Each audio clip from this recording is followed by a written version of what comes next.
আজ আমি আপনাদের যে রেসিপিটি বানানো দেখাচ্ছি, এই রেসিপি বানানোর জন্য আপনাদের চাল, আটা, ময়দা কোনো কিছুরই প্রয়োজন পড়বে না। বাড়িতে থাকা মাত্র কয়েকটি উপকরণ দিয়ে বানিয়ে নিতে পারবেন। খেতে ভীষণ ভালো হয় আর খুবই অল্প তেল দিয়ে বানানো যায় স্বাস্থ্যকর একটা রেসিপি। ছোট থেকে বড় যে কেউ খুবই পছন্দ করবে। রেসিপিটা শেষ পর্যন্ত দেখার জন্য আপনাদের কাছে অনুরোধ রইল। নমস্কার, আমি রুমি। আপনাদের আবারও একটা নতুন রেসিপিতে স্বাগত। প্রথমে নিতে হবে একটা বড় সাইজের মিক্সিং বোল। আর মিক্সিং বোলের মধ্যে দিয়ে দিচ্ছি মেজারিং কাপের 1 কাপ দই। এখানে আমি টক দই নিয়েছি আর মেজারিং কাপের 1 কাপ টক দই দিয়ে দিলাম। প্রায় 200 গ্রামের মতন টক দই আছে। এবার এর মধ্যে দিতে হবে স্বাদ অনুযায়ী লবণ। চা চামচের আমি হাফ চামচের মতন লবণ দিয়ে দিলাম। এবার কিছুটা পরিমাণ জল দিতে হবে। আমি এখানে 1 কাপ টক দই নিয়েছিলাম, তাই হাফ কাপের মতন জল দিয়ে দিলাম। এখন খুব ভালো করে একসঙ্গে মিশিয়ে নিতে হবে। দই আর জলটা যাতে খুব ভালো করে মিশে যায় আর মিশ্রণটা যেন একেবারেই মসৃণ হয়, কোনো রকমের যাতে দানা বা দলা না থাকে। খুব ভালো করে 1 মিনিটের মতন মিশ্রণটাকে ফেটিয়ে নিয়েছিলাম। আপনারা দেখুন একেবারেই মিশ্রণটা মসৃণ হয়ে গেছে। এখন দইয়ের মিশ্রণটাকে এক সাইডে রেখে দিচ্ছি। এবার দইয়ের মিশ্রণের মধ্যে কয়েকটা জিনিস দিতে হবে। প্রথমে এবার এর মধ্যে দিয়ে দিচ্ছি মেজারিং কাপের 1 কাপ সুজি। ঠিক যতটা আমি টক দই নিয়েছিলাম ঠিক ততটাই আমি সুজি দিয়ে দিলাম। মেজারিং কাপের 1 কাপ, 200 গ্রামের মতন সুজি আছে।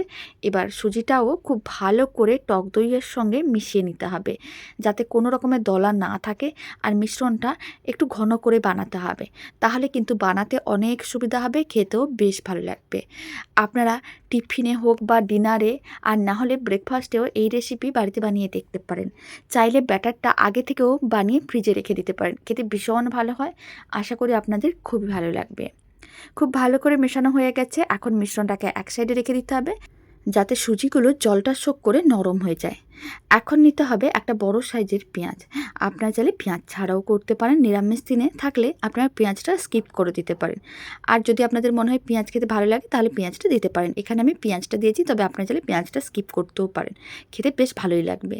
এখন পেঁয়াজটাকে প্রথমে স্লাইস করে কেটে নিয়েছিলাম, তারপরে ছোটো ছোটো টুকরো করে কেটে নিয়েছি। পুরো পেঁয়াজটাকে এইভাবে ছোটো ছোটো টুকরো করে কেটে নিতে হবে। সমস্ত পেঁয়াজটা কেটে এক সাইডে রেখে দিয়েছি। এখন নিয়েছি 2টো কারি পাতা। কারি পাতাগুলোকে এইভাবে একসঙ্গে করে নিতে হবে, তারপরে ছোটো ছোটো টুকরো করে কেটে নিতে হবে। কারি পাতা দেওয়ার কারণে খেতে অনেক বেশি ভালো হয়। আপনাদের কাছে কারি পাতা না থাকলে নাও দিতে পারেন, তবে কারি পাতা দিলে খেতে কিন্তু বেশ ভালো লাগবে।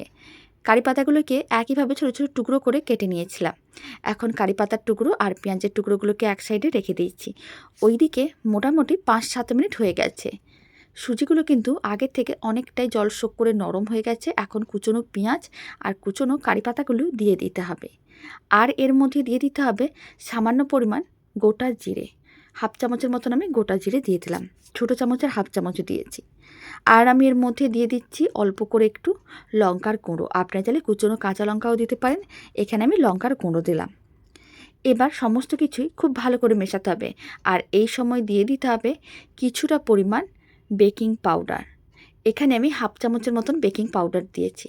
আপনারা চাইলে অল্প বেকিং পাউডার বা বেকিং সোডা মিশিয়ে নিতে পারেন, আর নাহলে হাফ চামচ বেকিং পাউডারও দিতে পারেন। আর চাইলে 1 চিমটের মতন বেকিং সোডাও দিতে পারেন, তবে আমি এখানে শুধুমাত্র বেকিং পাউডারই দিয়েছি।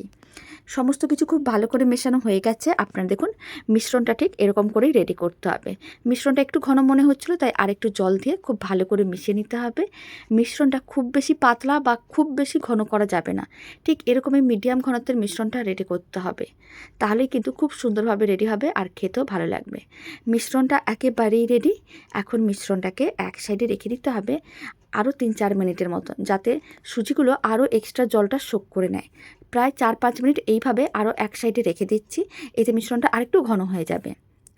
এখন একটা ছোট্ট প্যান নিয়েছি। আপনারা চাইলে কড়াইতেও করতে পারেন। ছোট্ট একটা প্যান নিয়েছি, অল্প করে একটু তেল দিয়ে দিলাম। খুব বেশি তেল দেওয়ার দরকার নেই, একেবারে সামান্য পরিমাণ তেল দিতে হবে। আর খুব ভালো করে তেলটা ছড়িয়ে নিতে হবে। যখনই দেখবেন তেলটা খুব ভালো করে গরম হয়ে গেছে, বেশ কিছুটা মিশ্রণ নিতে হবে আর ওই প্যানটার মধ্যে দিয়ে দিতে হবে। আমি এখানে একটা ছোট্ট তড়কা প্যান নিয়েছি। মিশ্রণটা দিয়ে দিলাম।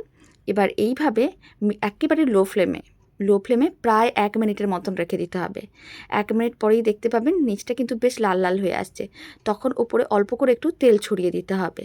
আর এইভাবে একটা চামচ বা হাতা নিতে হবে আর এইভাবেই কিন্তু উল্টে নিতে হবে।